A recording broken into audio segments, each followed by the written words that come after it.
A'udzu billahi minasyaitonir rajim. Bismillahirrahmanirrahim. Assalamualaikum warahmatullahi wabarakatuh.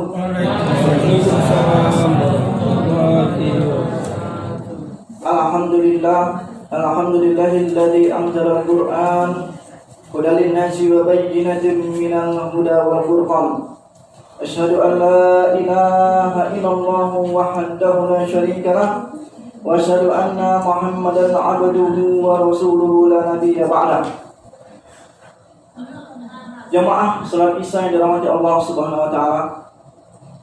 Puji dan syukur marilah senantiasa kita serahkan hanya kepada Allah Subhanahu wa taala dengan mengucapkan alhamdulillahirabbil alamin. Selanjutnya salat dan salam marilah kita sampaikan buat khataman nabiyyin Nabi Muhammad Rasulullah sallallahu alaihi wasallam dengan mengucapkan Allahumma shalli ala sayyidina Muhammad wa ala ali sayyidina Muhammad. Mudah-mudahan di akhir kelak kita mendapatkan syafaatnya, amin ya rabbal alamin. Baiklah hadirin jamaah salat Isya yang dirahmati Allah Subhanahu wa taala, adapun judul santapan rohani Ramadan kita yang telah ditetapkan oleh MDI Kota Pekanbaru adalah keharaman menyampaikan atau menyebarkan berita hoax. Hadirin yang dirahmati Allah, pertama tentu kita beranjak dari pengertian berita hoax. Apa sebenarnya hoax itu? Tak asing lagi mungkin di telinga kita. Secara bahasa, hoax itu diartikan adalah suatu kebohongan. Ya, kalau secara istilahnya adalah suatu informasi, suatu berita yang sesungguhnya adalah suatu kebohongan yang kemudian dijadikan seolah-olah benar, dijadikan seolah-olah nyata, seolah-olah menjadi fakta dan memang betul adanya. Dari berita hoax itu, berita bohong itu diambil dari informasi-informasi yang tidak jelas sumbernya, ataupun diambil dari bukti-bukti yang kadang bukti itu nggak ada. Sehingga tujuan menyampaikan berita hoax itu adalah untuk membuat kita menjadi bingung, membuat masyarakat menjadi gelisah, menjadi tidak nyaman, menjadi tidak tenang. Karena apa? Ada isu-isu, ada kebohongan. Kemudian siapa sebenarnya yang melakukan atau siapa orangnya yang telah membuat berita hoax tersebut? Ialah orang-orang yang memiliki kepentingan terhadap sesuatu, baik itu mengenai politik, baik itu mengenai ekonomi, baik itu mengenai bahkan sampai mengenai agama. Siapa sasarannya? Bisa jadi individu, tokoh, ulama, bisa jadi sebuah organisasi atau sekumpulan masyarakat, dan bahkan sampai kepada suatu negara. Begitulah dasarnya berita hoax ini. Kemudian contohnya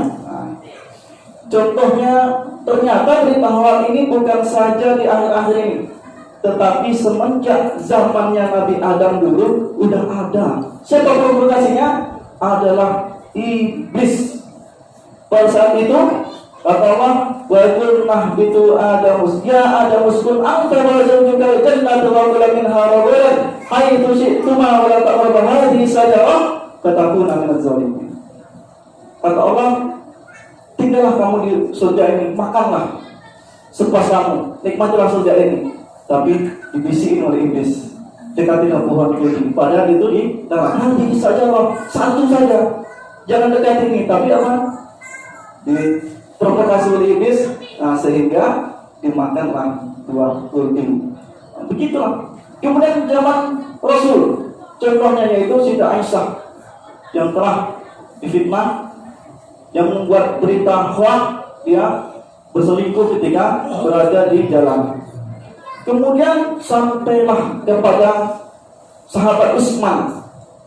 Sahabat Utsman itu di suatu pemerintahannya dia mengambil dari keluarga-keluarganya, sehingga pada masyarakat waktu itu merasa Dia nepotisme, merasa ada sesuatu yang tidak adil, sehingga dia mau pada saat itu. Padahal maksud Utsman adalah dia mengambil keluarga-keluarganya itu apabila karena Utsman itu adalah orangnya lembut, dia tidak bisa marah kepada sembarang orang, dia tidak bisa tegas kepada sembarang orang, sehingga apabila keluarganya dijadikan suatu pemerintahan, maka dia bisa bersifat tegas terhadap keluarga-keluarganya tersebut. Kemudian sampailah kepada saat sekarang begitu banyak berita hoax atau berita bohong-bohong datang sampai masuk kepada handphone kita. Ya, ketika berita itu masuk langsung share Facebook, WA, Instagram, Telegram dan lain sebagainya. Kalau zaman dulu dari mulut ke mulut, Pak. Kalau sekarang enggak, sekali pencet, sudah sangat luas sampai mendunia kan. Begitu mengerikan, langsung menyebar. Lantas apa bahayanya? Apa bahayanya berita hoax ini? Apa bahayanya orang yang menyampaikan berita hoax ini? Bahayanya satu, dia termasuk sebagai orang-orang munafik. Mengapa? Orang munafik itu kalau berkata dia bohong. Kalau tidak udah tahu dia kebohongan tapi disabarkan, berarti melebihi orang munafik.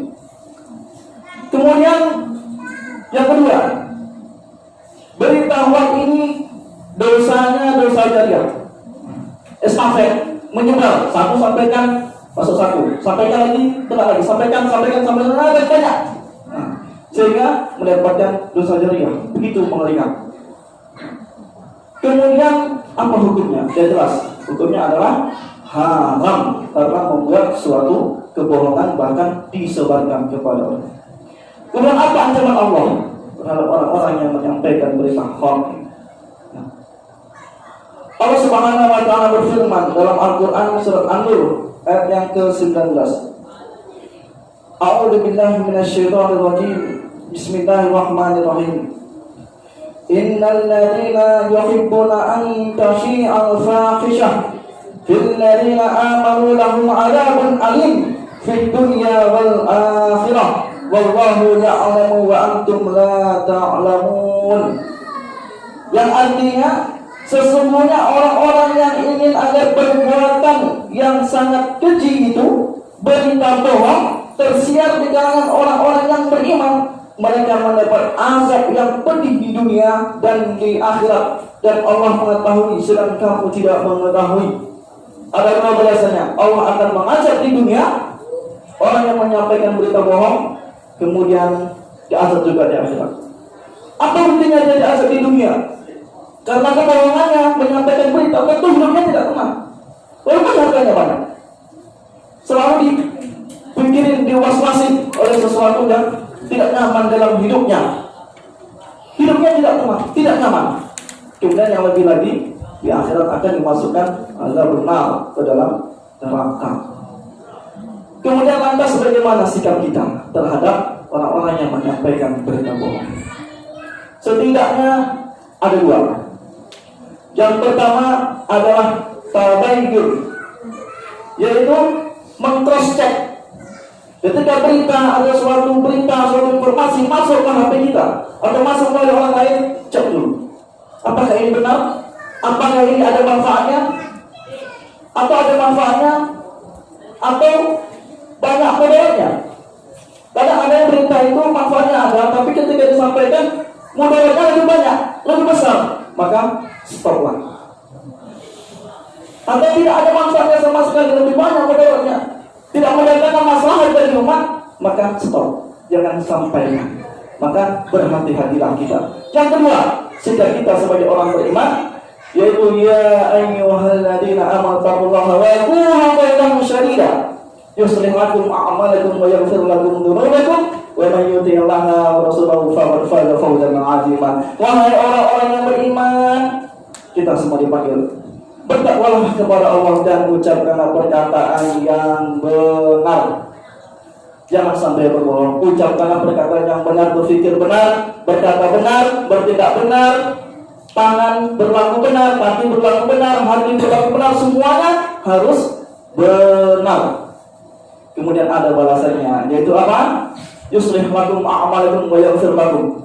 Allah akan mengampuni dosa-dosamu dan memasukkan kamu ke dalam surganya. Kemudian dan kamu akan mendapatkan kedudukan yang lebih tinggi di sisi Allah Subhanahu wa taala. Demikianlah santap rohani Ramadan kita pada kesempatan yang berbahagia ini.